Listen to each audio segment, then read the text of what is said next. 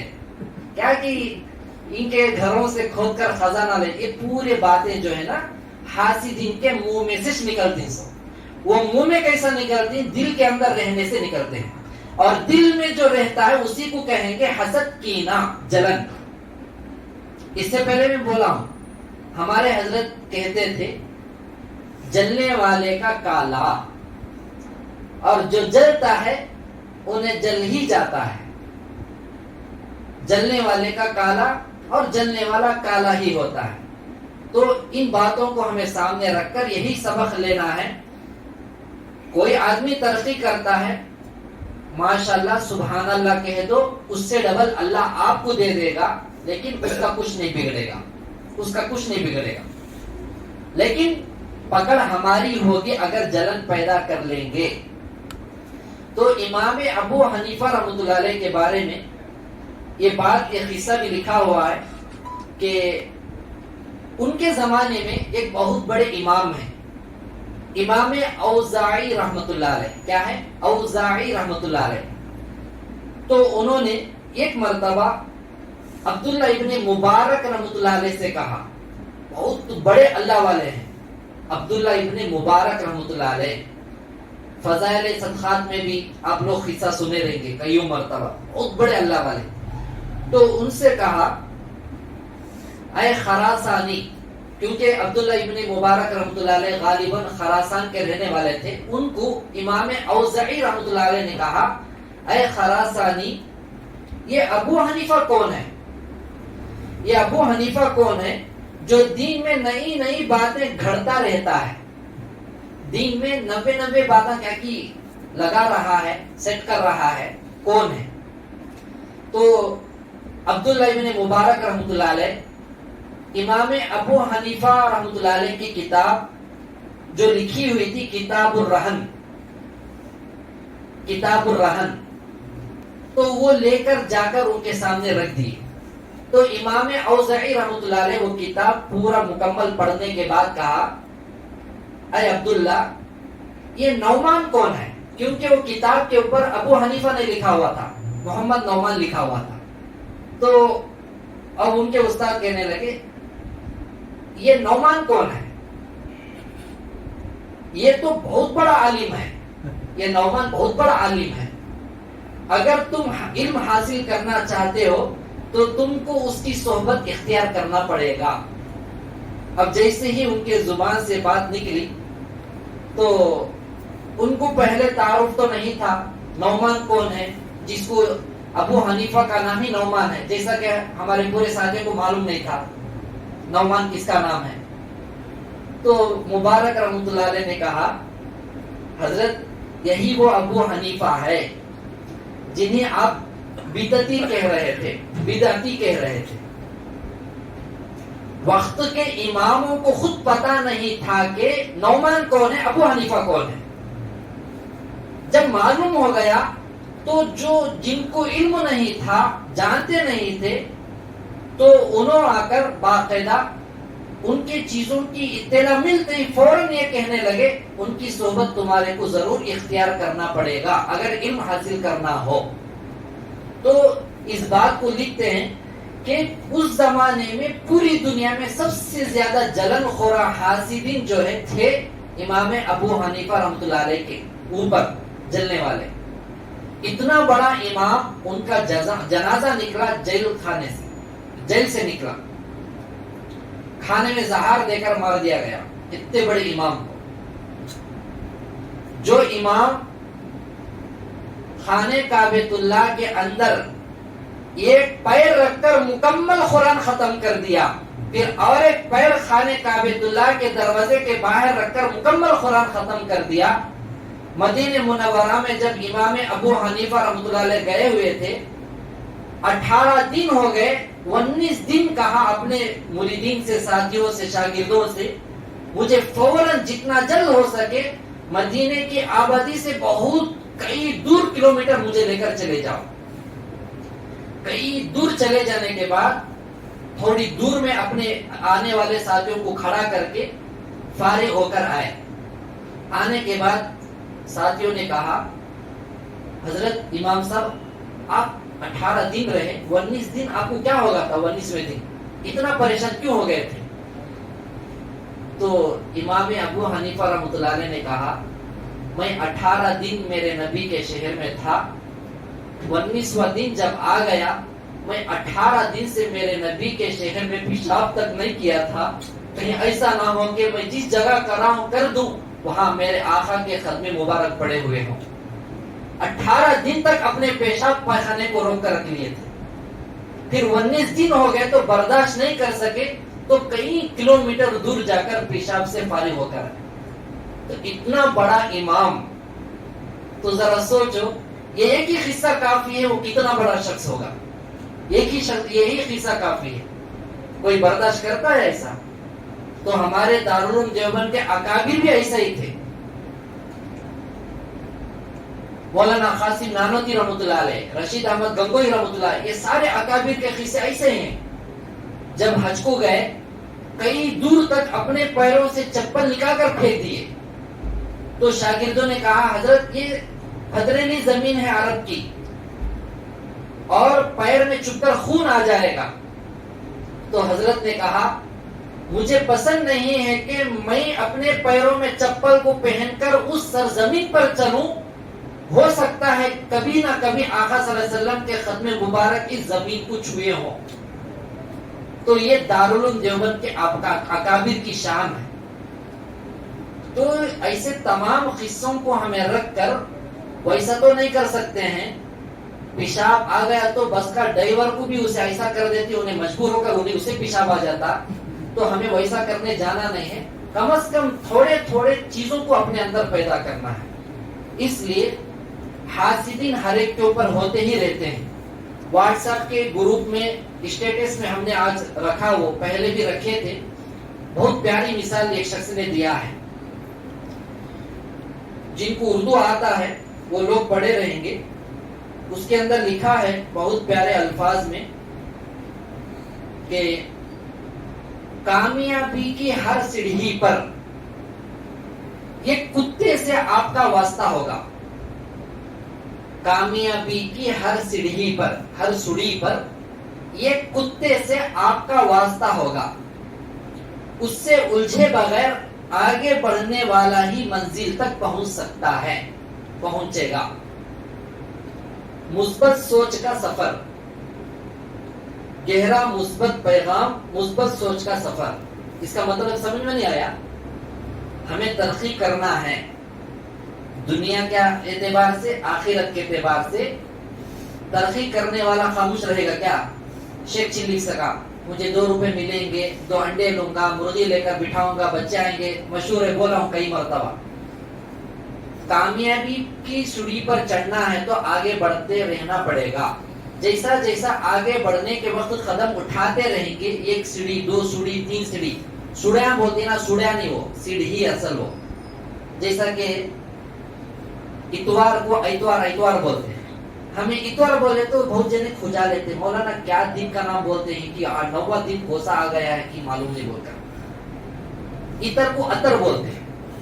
میں اتر بولتا ہوں تو یہ کوسا تو نیو ماڈل اتر ہے کیا سوچتے ہیں؟ اتر نہیں، اتر ہے وہ. اتوار ہے، اتوار نہیں ہے. اتوار کا تو انہیں 70 ہو جاتا، انہیں کوئتا ہو جاتا. اتوار ہے لفظ. تو ایسا ہی سوڑی نہیں، سیڑھی ہی بولتے ہیں. اب باتوں میں مشہور ہے، اس لیے بہت جنے سیڑھی ہی کہتے ہیں کیا کی نہ ہو. تو ایک سوڑی پر، ایسا بولوں گا ہندو پور کی زبان، ایک سوڑی پر ہمیں چڑھتے ہیں تو ایک کتا ہمارے سے ملے گا. وہ کتا کون رہے گا؟ جلن خور، جو ٹانگ پکڑ کر کھینچنا چاہتا رہے گا. اس کے اندر کسی آدمی نے زبردست سیٹ کیا ہے. یہاں کامیابی کی سیڑھی پر چڑھ رہا ہے ایک آدمی، لیکن ہر سیڑھی پر ایک کتا ہے. ہر کتا یہ سویا ہوا ہے. یہ کتا سویا ہوا ہے. یہ جلن خور کتے ہیں نا، بھوکتے رہتے. تو ان کو ہمیں ہڈیاں بھی ڈالنا نہیں ہے، بسکٹاں بھی ڈالنا نہیں ہے. حق بات بولے تو ان کو جو ہے سب سے خطرناک میزائل کسے کہیں گے جو پوری دنیا جل جائے گی؟ نیوکلیئر کے بم کی طرح رہے گا. حق بات ان کے سامنے ہمیں ڈالا لیتے. ہاں، ڈرنا نہیں ہے. میں یہ باتیں ڈٹ کر اس لیے کہہ رہا ہوں، ہم سب کو بھی ایسا ہی رہنا ہے. بھوکنے والوں کو بھوکنے دیجئے، ہمارا کام ہمیں کرتے رہنا ہے. ہاں، اگر کوئی آگے پیچھے کام ہمارے کو نظر آ رہا ہے، ڈائریکٹ آؤ، رابطہ کرو. آج تک ایک کھیت کا مولی بھی ہمارے سامنے آ کر پوچھا نہیں ہے، پیچھے بھوکتے رہتے ہیں. تو اس سے کچھ ہونے والا نہیں ہے. ہاں، ایک تجربے کی بات میں بتا رہا ہوں. جس کے دل میں حسد، ڈاؤٹ، شک آ جاتا ہے، اسے جو ہے اچھے کاموں سے کون بھی روکتا نہیں، اللہ روک دیتا ہے. اللہ روک دیتا ہے. یہ سمجھنے کی بات ہے، غور کرنے کی بات ہے. اللہ ضرور روکتا ہے، ضرور روکتا ہے. پتہ ہی نہیں چلے گا انہیں کہیں کو نہیں آ رہا ہے. یا تو اللہ اسے مال کے پیچھے لگا دیا ہوگا، یا مصیبتوں کے پیچھے لگا دیا ہوگا، یا ڈاکٹروں کے پیچھے لگا دیا ہوگا، یا فائٹنگ میاں بیوی کے یا ماں باپ کے بھائی بہنوں کے جھگڑوں میں لگا دیا ہوگا. یہ اللہ کی طرف سے مار ہے. ایک تو ہے آزمائش، صبر کرنا ہے. ایک تو ہوتی ہے مسلط اس کے اوپر چیزیں، مصیبتیں اللہ کی طرف سے. دیکھیے، جو آدمی کسی کا برا نہیں چاہتا ہے، ایسے آدمی پر بھی شک کرنے لگیں گے، سمجھو وہاں سے آفتوں کے راستوں کو ہمیں دعوت دینے کا شروع ہو گیا. ہمیں آج تک کسی کی بربادی نہیں چاہے. ہاں، اللہ کے سامنے شکایتیں کر رہے ہیں کچھ ظالموں کے بارے میں، لیکن آپ لوگوں میں سے بھی کسی کا برا آپ لوگ نہیں چاہتے ہوں گے. آپ لوگوں کے پیچھے لگنے والے شیطان حاسدین کی حالتوں کو آپ خود دیکھتے رہو کیا ہو جائے. بس ہمیں اللہ کے حوالے کرنا ہے. خانقاہ نظام میں یہ جو 2 روحانی بیماریاں، ایک جو شیطان جو بتایا، 2 بھی، ایک ہے حسد، دوسرا ہے حرص. یہ 2 بیماریوں کو ہمیں آج ٹوٹلی دل سے ہمیں پاک کرنا ہے. اگر پاک نہیں کریں گے، یاد رکھیں کبھی بھی ہمارا کوئی بھی عمل قابل قبول نہ ہوگا. ابھی آپ لوگوں کے سامنے اس بات کو بھی میں پڑھ کر سناؤں گا جو حضرت ابو ہریرہ رضی اللہ تعالیٰ عنہ فرماتے ہیں.